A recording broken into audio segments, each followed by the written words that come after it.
If you have, or if you're trying to reach a C1 or C2 level of English, the best way to learn vocabulary, in my opinion, is in chunks. Now, if you've watched any of my recent videos, you'll know that because I've really focused on vocabulary chunks, things like phrasal verbs, collocations, idioms, fixed expressions, and binomials. So I've looked at binomials in recent videos. I gave an introduction video and we looked at some alliterative binomials. And in an older video from about 5 years ago, I think, I looked at rhyming binomials. But today we're looking at opposite binomials. Now, if you haven't seen those videos and you have no idea what I'm talking about when I say binomials, binomials are pairs of words that are usually joined by a conjunction and are treated as one unit. So it's like one chunk of vocabulary. They are not separated and they have a very specific and particular order. Now, usually with rhyming binomials and alliterative binomials, we use them because they sound good, because they have that alliteration or the rhyming aspect of the phrase. But with opposites, they don't necessarily sound particularly good, but they're very useful in that they are concise ways of expressing sometimes quite complex ideas, as you'll see when we look at the examples. So the first one I have for you today is black and white. Now, I'm sure you know what black and white means. The two individual words on their own, of course, very basic. But as a binomial, it kind of has two uses and two meanings to a certain extent. So perhaps the most common use is just to mean clear and simple, especially when referring to a decision. So for example, this isn't a black and white matter, unfortunately. So here the person is saying this is actually quite a complicated matter. It's a complicated issue with perhaps many nuances. It's not just a simple black and white matter. Often we use this binomial in the negative to express that something is quite complicated. But another use of black and white as a binomial is to refer to when something is written in print. So it's quite literal. Obviously, we usually have white paper with black ink. And we really want to refer that or emphasize that something is there, it's written, often in a contract or something quite formal. You know, we can't argue with it because it's there in black and white. So the example, it's all there in black and white in the contract. So here perhaps you have two parties, two groups who are arguing about a legal matter, and one person says, no, it's all there in black and white. You can't argue, it's clear, written or in print on white paper and black ink. So it's really to emphasize that it's there. You can't argue with something that's in black and white. Okay, the next one is ups and downs, ups and downs. And we use this to refer to a mixture of good and bad experiences or perhaps events. So if you have lots of ups and downs, it's kind of fluctuating. You have good times and bad times. So the example, last year was full of ups and downs, a real roller coaster of emotions. So my last year was not boring.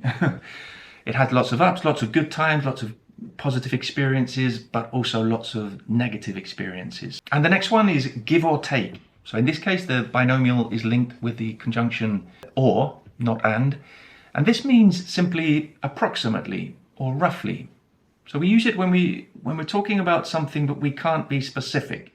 So the example, the C2 proficiency exam lasts 4 hours, give or take. So that's just saying the C2 proficiency exam lasts 4 hours, more or less, or approximately. And of course, more or less is another binomial, another opposites binomial. I thought that was a bit basic to include in this list, but there it is.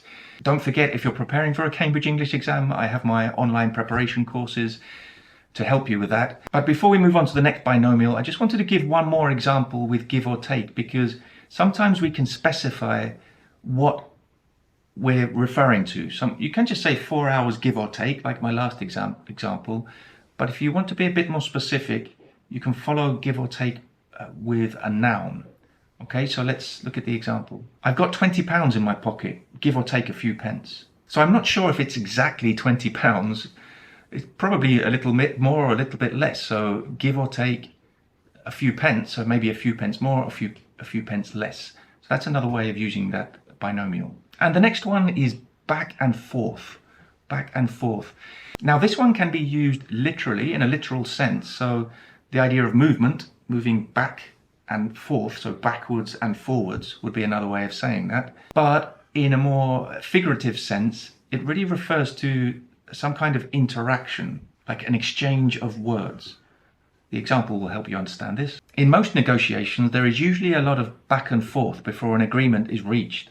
So in any negotiation, it's not just one person saying one thing and the other person saying something else and then they agree.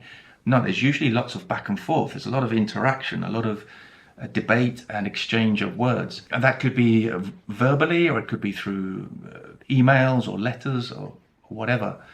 But it's this idea of an interaction, a back and forth. Okay, the next one is chalk and cheese. Chalk and cheese.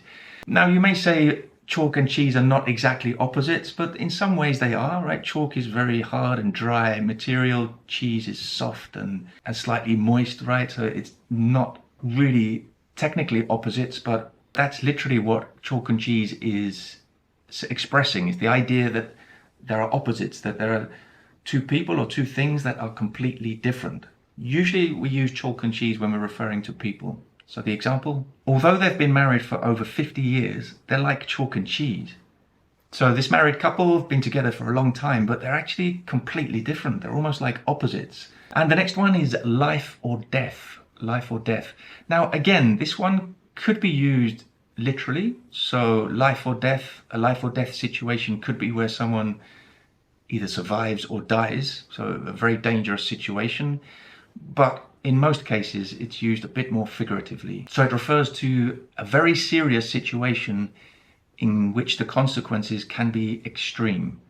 So not necessarily death, usually not death, but extreme. And the example, come on, it's not a life or death decision. Would you prefer pasta or pizza? So often it's used in this context, in the negative again, really to emphasize that the decision you're making doesn't have such extreme consequences. It's not that serious. Pizza or pasta, that's a very basic decision. So it's not a life or death decision. Okay, moving on to the next one. Sink or swim. Sink or swim. Now this is quite similar to life or death, but it's always figurative, or pretty much always figurative. We would hardly ever use sink or swim in a literal sense. You know, either maybe you're in the sea and you're swimming or you sink, but no, very rarely we would use it in the literal sense. It's figurative, but also it's more referring or more focusing on your personal effort or skill. The boss told us it's sink or swim for the company, and we all need to pull together and make an extra effort.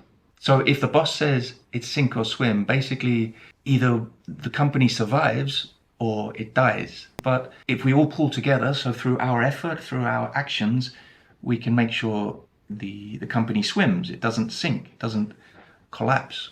And the next one is now or never. Now we use now or never when we want to suggest that it's necessary to act immediately or miss the chance. So miss an opportunity perhaps. So either you act now or never. You won't have another chance, another opportunity. So the example, you've prepared meticulously for the exam, so it's now or never. So this person has been preparing for the exam, they've done everything they need, they're ready, basically, they're ready to take the exam. So their friend is saying, you know, it's now or never, go for it.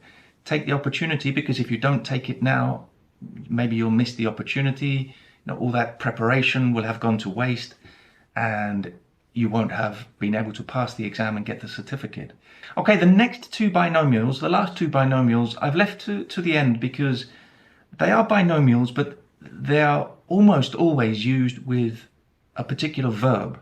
So that makes them more like idioms than simple binomials. But I wanted to include them in this list because they're very useful, quite common, and they are basically binomials plus a verb. So the first one is to blow hot and cold. So hot and cold is the binomial, but we almost always, or we very frequently use it with the verb to blow. And this means to change attitude or mood constantly. So we probably all know someone who blows hot and cold, or maybe you blow hot and cold sometimes when you have a big decision to make and you keep changing your mind. So the example, his wife has been blowing hot and cold about the move to the country. There's so much to consider. So this is a big decision, right? Moving to the country, maybe this couple live in the city and they're thinking about moving to the country, but the wife in this case, she keeps changing her opinion. One day she's very enthusiastic about moving to the country, another day she's thinking maybe it's better to stay in the city. So she's blowing hot and cold. She's changing her attitude or her opinion constantly. And the last one is high and low. So high and low is the binomial, but we really usually use it with search, to search high and low. And that simply means to look everywhere, in all places. So you could be looking for a lost object or maybe a lost person. It's just really emphasizing that you've looked everywhere. There's nowhere else to look. There are no other places to look. So the example, have you seen my glasses? I've searched high and low and can't find them anywhere. A very typical example, have you seen my glasses? I've searched high and low and can't find them anywhere. So it could be your car keys, it could be your mobile phone, whatever. You've searched high and low and you can't find it. You've searched everywhere. Okay, so if you've watched all of my videos, you have a lot of binomials now. If you're taking notes, which hopefully you are, and coming up with your own examples, your notebook will be full of binomials and other vocabulary chunks. And I will continue making videos on vocabulary chunks in the future. So hit subscribe if you're not already. And I'll see you very soon for another video.